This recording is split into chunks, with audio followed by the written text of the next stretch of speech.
Hey what's up guys, I hope are well. I am Chris, welcome to my YouTube channel GK GS में। तो आप सभी को हमारे इस जीके जीएस में बहुत सारी शुभकामनाएं। तो चलिए हम अपना जीएस एक शुरू करते हैं। देखिए, यह क्लास 12 के विद्यार्थियों के लिए बहुत इंपॉर्टेंट है, ठीक है। और ऐसे तो कॉम्पिटिटिव एग्जाम की तैयारी करने वाले विद्यार्थियों के लिए तो ऐसे ही है, यह ठीक है। देखिए, हम अर्थशास्त्र का जो पहला अध्याय है व्यष्टि एक परिचय, इससे हम कुछ एमसीक्यू क्वेश्चन उठाए हैं। तो चलिए हम देख लेते हैं इसका। देखिए, अगर आपको पहले से आंसर पता होगा तो आप बता सकते हैं, ठीक है।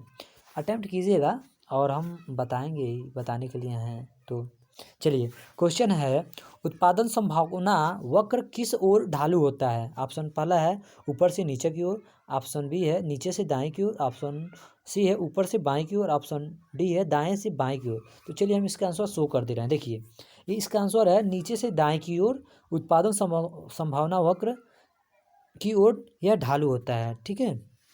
चलिए अब देखते हैं नेक्स्ट क्वेश्चन। नेक्स्ट क्वेश्चन है, यदि उत्पादन संभावना वक्र मूल बिंदु के नतोदर है तो सीमांत अवसर लागत क्या होगी? तो ऑप्शन है बढ़ी हुई, आप बढ़ी हुई होगी या घटी हुई होगी या परिवर्तनशील होगी या इनमें से कोई नहीं। तो हम बता दें इसका ऑप्शन ये सही है, बढ़ी हुई होगी, ठीक है। चलिए अब देखते हैं नेक्स्ट क्वेश्चन। नेक्स्ट क्वेश्चन है, यदि सीमांत अवसर लागत स्थिर है तो उत्पादन संभावना वक्र क्या होगा? ऑप्शन है तिर्यक रेखा पर, ऑप्शन दूसरा है एक सरल रेखा पर रेखा है, ऑप्शन सी है एक समांतर रेखा है, ऑप्शन डी है एक वक्र रेखा है। तो हम इसका आंसर शो कर दे रहे हैं, ये हाँ एक सरल रेखा है, ठीक है। यह है, यदि सीमांत अवसर लागत स्थिर है तो उसकी संभावना वक्र एक सरल रेखा की होगी, ठीक है। चलिए अब देखते हैं नेक्स्ट क्वेश्चन। नेक्स्ट क्वेश्चन है, उत्पादन के कितने साधन हैं? उत्पादन कितने साधन हैं? ऑप्शन है 3, 5, 4, 6। तो चलिए हम बता दें, इसका आंसर शो कर दे रहे हैं। इसका 5 4 है, ठीक है। 4 साधन, उत्पादन के 4 साधन हैं। चलिए अब देखते हैं नेक्स्ट क्वेश्चन। संसाधनों की किफ़ायत से क्या अभिप्राय है?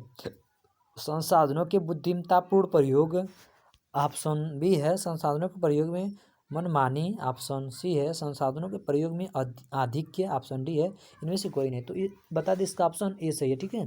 संसाधनों के बुद्धिमत्तापूर्ण प्रयोग से आंसर यहाँ शो हो गया। चलिए देखते हैं हम नेक्स्ट क्वेश्चन। दुर्लभता से क्या अभिप्राय है? मांग की अपेक्षा संसाधनों की अधिकता, ऑप्शन दूसरा है मांग की अपेक्षा संसाधनों की कमी, ऑप्शन सी है मांग के अनुरूप संसाधनों की उपलब्धि, ऑप्शन डी है इनमें से कोई नहीं। तो बता दें हम इसका आंसर यहाँ शो कर दिए हैं, तो देख सकते हैं मांग की अपेक्षा संसाधनों की कमी, ठीक है। चलिए अब देखते हैं नेक्स्ट क्वेश्चन। विकास का अर्थशास्त्र किसका अध्ययन करता है?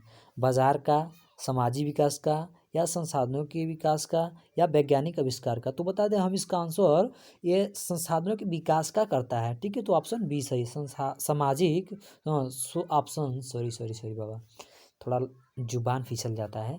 तो ऑप्शन सी सही है, ठीक है। संसाधनों के विकास का करता है, ठीक है। अर्थशास्त्र विकास का अध्ययन करता है। चलिए देखते हैं नेक्स्ट क्वेश्चन। समाजवादी अर्थव्यवस्था में उत्पादन के साधनों पर नियंत्रण रहता है? पूंजीपतियों का होता है या सरकार का होता है या आम जनता का होता है या किसी का नहीं होता है? तो सरकार का होता है, ठीक है। तो आंसर शो कर दे रहे हैं, देखिए सरकार का होता है। चलिए अब नेक्स्ट क्वेश्चन देखते हैं। निम्नलिखित में से किस पर आर्थिक समस्याओं का ढांचा खड़ा है? सीमित संसाधन पे, ऑप्शन बी है असीमित आवश्यकताएं पर, ऑप्शन सी है ए और बी दोनों पे, ऑप्शन डी इनमें से कोई नहीं। तो हम बता दें इसका ऑप्शन सी सही है, ए और बी दोनों पे, सीमित संसाधन और असीमित आवश्यकताएं पर यह है ढांचा खड़ी है। चलिए अब देखते हैं नेक्स्ट क्वेश्चन। आर्थिक क्रियाओं के निम्न में से कौन सी प्रकार हैं? तो वो पहला है उपभोग, दूसरा है उत्पादन, ऑप्शन सी है ए और बी दोनों, ऑप्शन डी है इनमें से कोई नहीं। तो ऑप्शन इसका सी सही है, ए और बी दोनों सही हैं। चलिए अब देखते हैं नेक्स्ट क्वेश्चन।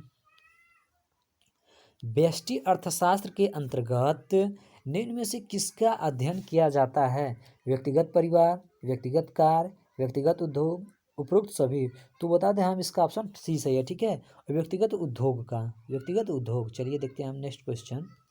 नेक्स्ट क्वेश्चन है, उत्पादन के निम्न में से कौन से साधन हैं? भूमि, उद्यम, पूंजी, ऑप्शन डी है उपरोक्त सभी, तो इसका ऑप्शन पूरा सही है। ठीक है, उपरोक्त सभी, ऑप्शन डी सही है। चलिए अब नेक्स्ट क्वेश्चन देखते हैं। नेक्स्ट क्वेश्चन है अर्थव्यवस्था की केंद्रीय समस्याएं कौन सी हैं? तो संसाधनों का आवंटन, संसाधनों का कुशलतम उपयोग, आर्थिक विकास, उपयुक्त सभी। तो इसका हम आंसर शो कर दे रहे हैं, तो देख सकते हैं उपयुक्त सभी है। ठीक है, ये उपयुक्त सभी हैं। अब चलिए हम देखते हैं नेक्स्ट क्वेश्चन। निम्न में से कौन सा कथन सही है? अर्थशास्त्र एक सामाजिक विज्ञान है, ये तो सही बात है। अर्थशास्त्र का सरोकार दुर्लभता की अवस्था में व्यक्तिगत एवं सामाजिक चयन से है, ये भी सही बात है। ऑप्शन सी है, ए और बी दोनों, ऑप्शन डी है इनमें से कोई नहीं, तो ऑप्शन सी सही है। ठीक है, ए और बी दोनों। चलिए अब लास्ट क्वेश्चन देखते हैं, इसका आंसर आप कमेंट बॉक्स में दीजिएगा। 15वां है किसी भी अर्थव्यवस्था में कितनी समस्याओं का सामना करना पड़ता है? तो इसका आंसर आप कमेंट बॉक्स में दीजिएगा। तो अब हम चलिए नेक्स्ट वीडियो में मिलते हैं। ठीक है, कमेंट बॉक्स में बताइएगा। मुझे लग रहा है कि आंसर देख चुके हैं आप, अगर देख लिए हैं तब भी आप बताइएगा। अगर जो नहीं देखा होगा वो भी बताएगा कि सर हम नहीं देखे थे। तो चलिए अब हम नेक्स्ट वीडियो में मिलते हैं। Bye bye, take care.